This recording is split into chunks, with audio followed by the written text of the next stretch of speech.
Alright lads, so today we're going to be taking the Beyond Bankai Spirits off with you Untold Stories. Long name, I know. But we're going to be taking him into Inheritance Trials to see how he performs when he does have Killer, because this is the first time since his release that he is now like really optimal to be used in Inheritance Trials. And for those wondering what build we have on this Toshiro for this particular showcase, we do have him a special move level 2 out of 5, so we have given him level 10 SP and also Focus. He's currently rocking the set standard build, so a Lieutenant's badge, Fortification build, and also Artisanal Tea set, all with 30 SP as their second trait. And in combination with the links, we have 40% recharge and 16% SAD from Soifon. We have 25% more full stamina damage and 12% recharge from Chads, and then 12% more recharge and also 16% more full stamina from this Resurrected Aizen. Most of them have got SP leveled up, so we are getting those extra bit of stats. And with full stamina, long shot as our bonus abilities, we're also able to get around an additional 3,500 SP on top of the 1,360 SP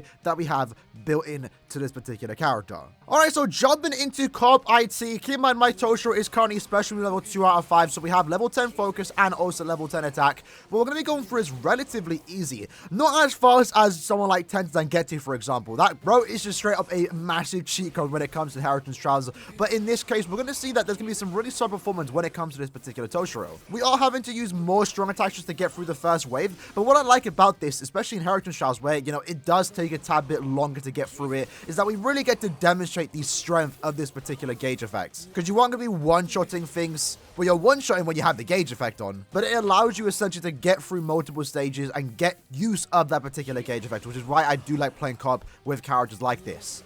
In this case, though, we're going for it relatively easy. I mean, we're not really struggling. What I love about characters like this is that we are immune to every status element. Our gauge is already back, so we're going to use our SA1 there.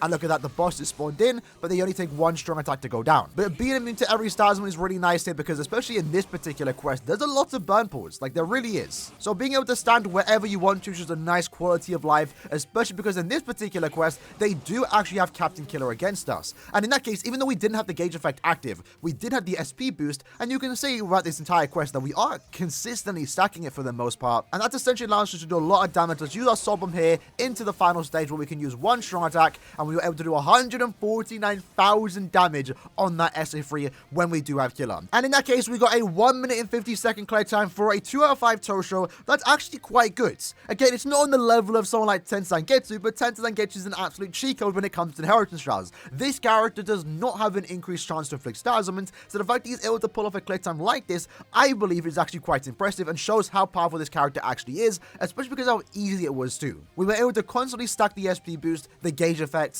and we weren't remotely close to even getting hit once, thanks to the fact that we are immune to every status element. And I do want to emphasize how important that is that we are immune to every status element here, because this character is actually taking significantly more damage in this particular quest, thanks to the fact that these enemies actually have Captain Killer. It's kind of been unfortunate, the entire end of year banner hasn't really had the best luck when it comes to Inheritance Trials. When this particular banner came out, the Inheritance Trials that was active at the time had enemies immune to Drain, so you really couldn't use Kaname to the best of his abilities. And then after that, the enemies had Super Killer, so Kaname and Toshiro taking significantly more damage. And then even in this case, where Toshiro is somewhat ideal here, because again, he does have, you know, good damage output. You can see how fast we're going through this particular quest. But in this case, the enemies now have Captain Killer, so that I believe they're doing 40% more damage if they do hit us, which in our case is going to be quite detrimental, because if we take any bit of damage here, we are going to lose out on a lot of DPS here. But it really doesn't matter, because coincidentally, our gauge effect is actually kind of being timed perfectly here, being active while we go into that third stage. And that last room that we just were in, with Kisuke and also Yoruichi bosses, that can be a very annoying room. Usually it's advised to sub on there because of how tight it is. It's very easy to die. Even with Zangetsu, I find myself dying quite often. In this case, though, we're able to use our SA3 there, take down Ikaku, and then we go into the final stage. But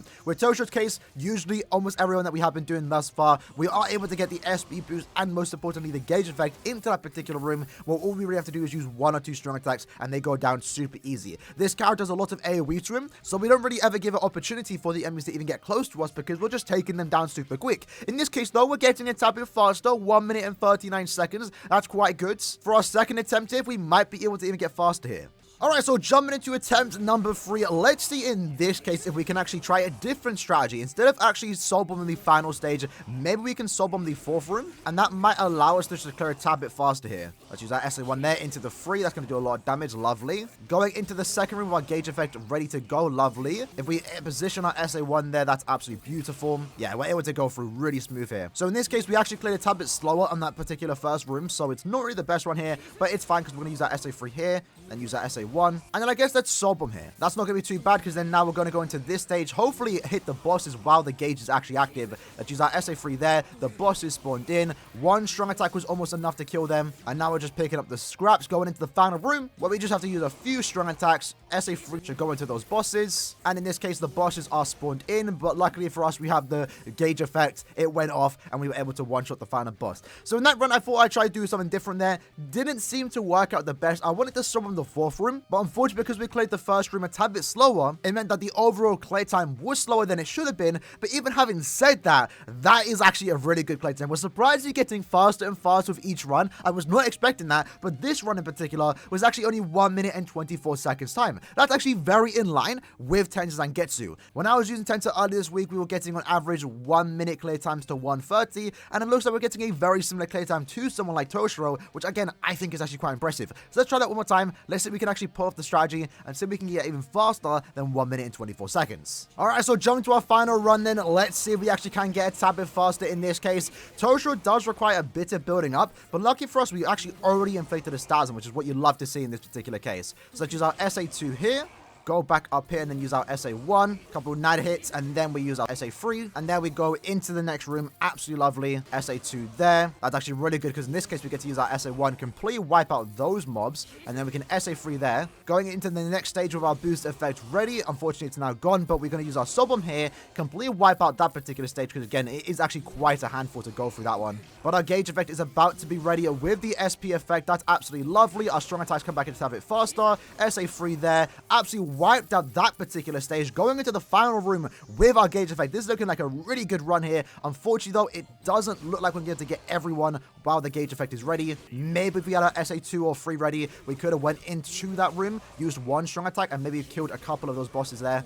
In this case though, SA3 goes off. Hold on, the enemy's 1. There we go. Might have thrown it a bit at the end because we didn't have strong attacks ready, but let's see if the run was actually faster. I would say the first 4 rooms were definitely faster. Unfortunately though, kind of threw near the end, but in that case, it's getting very similar clear time, 1 minute and 25 seconds. So it looks like as we played this quest multiple times, we were getting better, finding out maybe a different attack patterns when we should use our strong attacks, and we're kind of getting almost a perfect 1 minute and 25 second clear time there. For me, this is the potential to cap, but it definitely can get faster if you are lucky enough to get dupes of Toshiro. For those wondering, by the way, he should be coming back potentially in a month to 2 months. But yeah, in general, very strong performance. Really enjoyed my time playing with this character. He is going to be my go-to carry for the rest of the month because he's quite simply just fun to play around with, and he's powerful at that too. So if you want to have a fun time playing with a good OP, really cool design Toshiro in Inheritance Styles, right now is a good time to do that. I'll be carrying all week whenever Technique comes around with this character. With that said though, hope you guys enjoyed the video. Toshiro is a beast. We've been new to this, but now we know for certain. Hope you guys enjoyed the video. I'll see you guys next time. Take care and peace.